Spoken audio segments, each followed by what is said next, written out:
बिस्मिल्लाहिर्रहमानिर्रहीम। अस्सलाम वालेकुम। आप देख रहे हैं अलिफ न्यूज़ और मैं हूं आपके साथ माजिद अली। शामिल करते हैं पाकिस्तान और दुनिया भर से ब्रेकिंग न्यूज़ हेडलाइंस। भारत में लद्दाख से शुरू होने वाला एहतजाज मुल्कगीर तहरीक में बदलने लगा। मोदी हुकूमत शदीद दबाव में भारत में एक ख़तरनाक सियासी बहरान जन्म ले चुका है। लद्दाख से शुरू होने वाला अवामी एहतजाज तेज़ी से मुल्क भर में फैल रहा है और दिल्ली समेत कई रियासतों में हाई अलर्ट नाफज कर दिया गया। ये एहतजाज लद्दाख के मारूफ सियासी रहनुमा सोनम वांगचुक के 15 रोज़ा भूख हड़ताल के बाद शुरू हुआ, जिसने मकामी सतह पर करप्शन और बद इंतज़ामी के खिलाफ आवाज़ बुलंद की। वांगचुक वही शख्स हैं जिनसे मुतासर होकर बॉलीवुड की मशहूर फिल्म 3 इडियट्स का मरकजी किरदार तख्लीक किया गया था। भूख हड़ताल के ऐलान के बाद अवाम सड़कों पर निकल आए और कई शहरों में बीजेपी के दफातर और पुलिस की गाड़ियों को नजर आतिश कर दिया गया। दिल्ली, उत्तराखंड और मुतअद्दिद रियासतों में सिक्योरिटी फोर्सेस को अलर्ट रहने के अहकाम जारी हैं। बीजेपी ने इस सियासी एहतजाज के पीछे बराह रास्त कांग्रेस को मरूद इल्ज़ाम ठहराया है और इशारों कनायों में अमेरिका के किरदार का भी जिक्र किया जा रहा है। सियासी माहिरीन का कहना है कि अगर ये मुजाहरे मजीद शिद्दत अख्तियार कर गए तो मोदी हुकूमत को गिराने की कोशिश तेज हो सकती है। हालात इस कदर कशीदा हैं कि बाद तजियाकारों ने खदशा ज़ाहिर किया है कि हुकूमत अंदरूनी दबाव कम करने के लिए पाकिस्तान के खिलाफ किसी नई फौजी मुहिम जुई का रास्ता अख्तियार कर सकती है। इस वक्त भारतीय रुपए की कदर गिर रही है, मैशत दबाव में है और आलमी सतह पर मोदी हुकूमत पर पहले ही तनकीद बढ़ रही है। खबर के अगले हिस्से में बात करते हैं यमन का ड्रोन हमला। एलाद के होटल पर बराह रास्त हमला किया गया। इसराइली दफाई निज़ाम की नाकामी, 22 अफराद जख्मी। यमन के हौसी बागियों ने एक बार फिर इसराइल को शदीद झटका दिया है। 24 सितंबर 2025 को यमन से लॉन्च किया गया एक ड्रोन बराह रास्त इसराइल के जनूबी साहली समंदर की तरफ वाक़या सियाहती शहर एलाद पहुंचा और एक होटल के अहाते में घुसकर फट गया।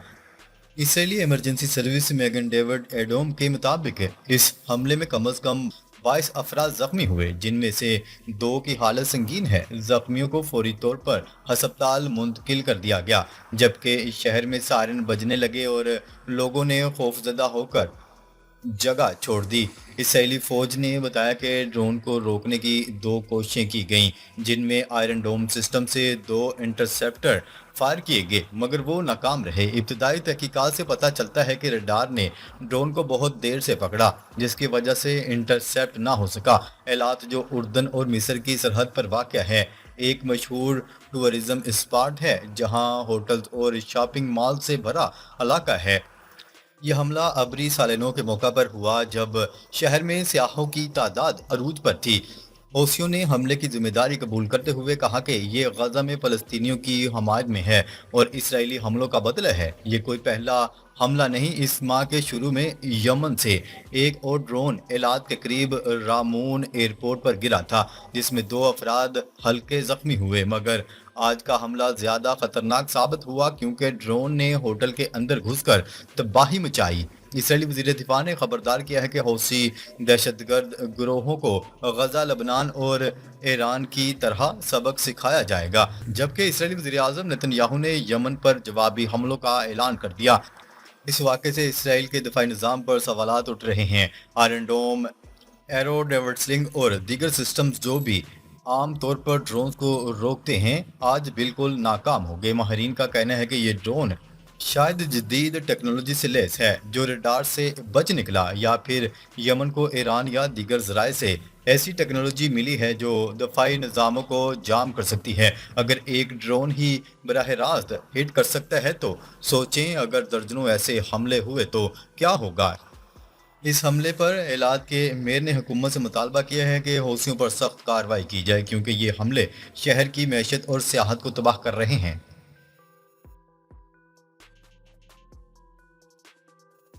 खबर के अगले हिस्से में बात करते हैं। ईरान ने इसराइली जौहरी मंसूबों और तनसीबात की खुफिया मालूमात शेयर कर दी। ईरान के सरकारी टेलीविज़न ने इंकशाफ किया है कि वजारत इंटेलिजेंस ने इसराइल के हसास और स्ट्रेटजिक जौहरी मंसूबों और साइंसदानों से मुतल्लिक खुफिया मालूमात और दस्तावेज़ात हासिल कर ली हैं। गैर मुल्की ज़राए अबलाग की रिपोर्ट के मुताबिक ये ऑपरेशन रवां साल जून में मुकम्मल कर लिया गया था। खुफिया मालूमात लाखों सफ़ात पर मुश्तमिल दस्तावेज़ात, तस्वीर और वीडियोज़ पर मबनी थीं, जिसका ईरानी हुकाम ने तफसीली जायजा लिया और इसे इस वक्त तक मंजरेआम पर नहीं लाया गया जब तक तमाम मवाद को महफूज मकामात तक नहीं पहुंचाया गया। रिपोर्ट्स के मुताबिक सरकारी टेलीविजन पर बात करते हुए ईरानी वजीर इंटेलिजेंस इस्माइल खतीब का कहना था कि ये कामयाब कार्रवाई हमारी इंटेलिजेंस और ऑपरेशनल सलाहियतों के मुतजाज के बायस मुमकिन हुआ। उनका कहना था कि ईरान लाई गई इन कीमती दस्तावेज़ात में सहूनी रियासत के साबिक और जारी हथियारों के मंसूबे, पुराने एटमी हथियारों की अपग्रेडेशन और रीप्रोसेसिंग के मंसूबे, अमेरिका और यूरोपीय ममालिक के साथ मुश्तरका प्रोग्राम और एटमी हथियारों के ढांचे व ज़िम्मेदारान से मुतल्लिक मुकम्मल तफसीलात शामिल हैं। इस्माइल खतीब का मजीद कहना था कि ईरानी इंटेलिजेंस ने इन अफराद के अदारों, कंपनियों और तमाम साथियों के पते भी हासिल कर लिए हैं। इन दस्तावेज़ात में इन महक़क़ीन, साइंसदानों और सीनियर मैनेजर्स की फहरिस्त भी शामिल है जो इसराइल के गैर इंसानी हथियारों के मंसूबों पर काम कर रहे हैं। इनमें अमरीकी और यूरोपीय साइंसदान भी शामिल हैं। खबर के अगले हिस्से में बात करते हैं। इटली और स्पेन का गजा जाने वाले काफिले की हिफाजत का ऐलान। गैर मुल्की खबरसां इदारे की रिपोर्ट के मुताबिक इटली के बाद स्पेन ने भी गजा जाने वाले इमदादी काफिले की हिफाजत के लिए बहरी फौज तैनात करने का ऐलान कर दिया। स्पेन और इटली की जानिब से ये कदम गुज़िश्ता रोज़ यूनान के करीब समोद फ्लोटेला पर ड्रोन हमले के बाद हिफाजती इक़दाम के तौर पर किया गया। गजा समोद फ्लोटेला GFS का मकसद गजा में महसूर फ़लस्तीनियों की मदद, बुनियादी ज़रूरियात से जुड़ी इमदाद पहुँचाने की है। मुतअद्दिद कश्तियों पर मुश्तमिल इस काफ़िले को बहुत सी मुश्किलात का सामना है। काफ़िले में शामिल बहुत सी कश्तियों की जानिब से बताया जा रहा है कि इनके इर्द गिर्द धमाके किए जा रहे हैं और नामालूम चीज़ें फेंकी जा रही हैं, जिससे कश्तियों को राब्ते में मुश्किलात का सामना हो रहा है। इमदादी मुहिम में शामिल इन कश्तियों पर 500 से ज़ायद अफराद सवार हैं जो बिल्कुल गैर मुसल्लह हैं। दूसरी जानिब फ़लस्तीनी इलाकों में अक़वाम मुत्तहिदा के ख़ुसूसी नुमाइंदे ने दीगर ममालिक से दरख्वास्त की है कि वो भी इमदादी काफ़िले की हिफाजत के लिए अपने अपने बहरी अफवाज को मुतहर्रिक करें। खबर के अगले हिस्से में बात करते हैं। पाक सऊदीया माहिदा मुस्लिम ममालिक के ताउन से इलाक़ाई सिक्योरिटी के जामिया निज़ाम की शुरुआत है। ईरान के सदर मसूद पज़ेश्कियान ने पाकिस्तान और सऊदी अरब के दरमियान होने वाले दफ़ाई माहदे का खैर मकदम करते हुए कहा कि ये माहदा मुस्लिम ममालिक के ताउन से इलाक़ाई सिक्योरिटी के जामिया निज़ाम की शुरुआत है। ईरानी सदर मसूद पज़ेश्कियान ने अक़वाम मुत्तहिदा जनरल असम्बली इजलास से खिताब करते हुए कहा कि ईरान अपने दो बरादर इस्लामी मुल्कों पाकिस्तान और सऊदी अरब के दरमियान दफाई मुआहदे का खैर मकदम करता है। ईरानी सदर ने कहा कि यह मुआहदा मुस्लिम ममालिक के ताउन से इलाक़ाई सिक्योरिटी के जामिया निज़ाम की शुरुआत है। इसके अलावा ईरानी सदर ने कहा कि ईरान एटम बम ना कभी बनाना चाहता था और ना कभी बनाएगा और ना ही ईरान जौहरी हथियार बना रहा है। उनका कहना था कि ईरान पर अमेरिका और इसराइल के हमले सफारती गद्दारी और ईरानी साइंसदानों को निशाना बनाकर आलमी कवानीन की खिलाफ वर्जी थी।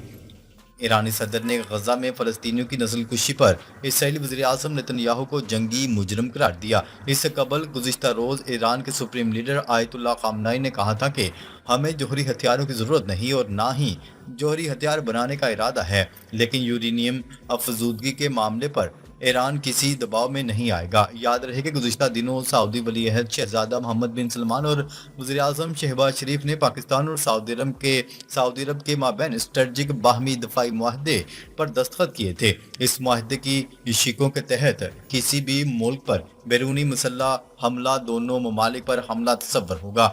मुआहदे पर दस्तखत दोनों ममालिक के गहरे दो तरफा ताल्लुकात और सिक्योरिटी ताउन की तौसीक करते हैं। खबर के अगले हिस्से में बात करते हैं। मशरिक़ वस्ता के बहरान पर अमेरिका का नया मौक़िफ़। मुस्लिम क़यादत को 21 निकाती प्लान पेश कर दिया गया। امریکی صدر ڈونلڈ ٹرمپ نے اقوام متحدہ کی جنرل اسمبلی کے موقع پر مسلم ممالک کے سربراہان کو مشرق وسطی اور غزہ کے لیے ایک 21 نکاتی امن منصوبہ پیش کر دیا گیا، جسے خطے میں قیام امن کی جانب اہم پیش رفت قرار دیا جا رہا ہے۔ یہ انکشاف امریکہ کے مشرق وسطی کے لیے خصوصی ایلچی اسٹیو وٹکوف نے کیا، جنہوں نے بتایا کہ صدر ڈونلڈ ٹرمپ کا امن منصوبہ جنرل اسمبلی اجلاس کے سائیڈ لائن پر مسلم رہنماؤں کو پیش کیا گیا۔ اسٹیو وٹکوف کے مطابق ہم پر امید ہیں کہ آنے والے چند روز میں غزہ سے متعلق کوئی بڑا بریک تھرو ہو سکتا ہے۔ خصوصی ایلچی نے مزید بتایا کہ ایران سے بھی مذاکرات کی کوششیں کی جا رہی ہیں، تاہم تہران نے اس مرحلے پر سخت موقف اپنا رکھا ہے، جبکہ ہم بات چیت کے دروازے کھلے رکھنا چاہتے ہیں۔ ذرائع کے مطابق نیو یارک میں ہونے والی اس اہم ملاقات میں پاکستان کے وزیر اعظم شہباز شریف کے علاوہ ترکیہ، سعودی عرب، مصر، قطر، اردن، انڈونیشیا اور متحدہ عرب امارات کے سربراہان بھی شریک تھے۔ خبر کے اگلے حصے میں بات کرتے ہیں شام سے سیکیورٹی معاہدہ، اسرائیل کا بڑا بیان سامنے آ گیا۔ اسرائیلی وزیر اعظم کے دفتر کا کہنا ہے کہ شام سے سیکیورٹی ڈیل میں پیش رفت ہوئی ہے، مگر ابھی تک معاہدہ طے نہیں پایا۔ اسرائیلی میڈیا کے مطابق اسرائیلی وزیر اعظم نیتن یاہو کا کہنا ہے کہ نتائج اسرائیلی مفادات سے مشروط ہیں۔ اسرائیلی شرائط میں جنوب مغربی شام کو فوج سے پاک کرنا اور ڈروز کا تحفظ شامل ہے۔ دوسری جانب امریکی صدر ڈونلڈ ٹرمپ نے مشرق وسطی کے رہنماؤں کے سامنے غزہ جنگ کے خاتمے اور قیام امن کے لیے 21 نکاتی منصوبہ پیش کیے ہیں۔ ناظرین، اب تک کے لیے اتنا ہی۔ مزید خبریں لے کر بہت جلد آپ کی خدمت میں حاضر ہوں گے۔ تب تک کے لیے اپنا خیال رکھیے گا۔ اللہ نگہبان۔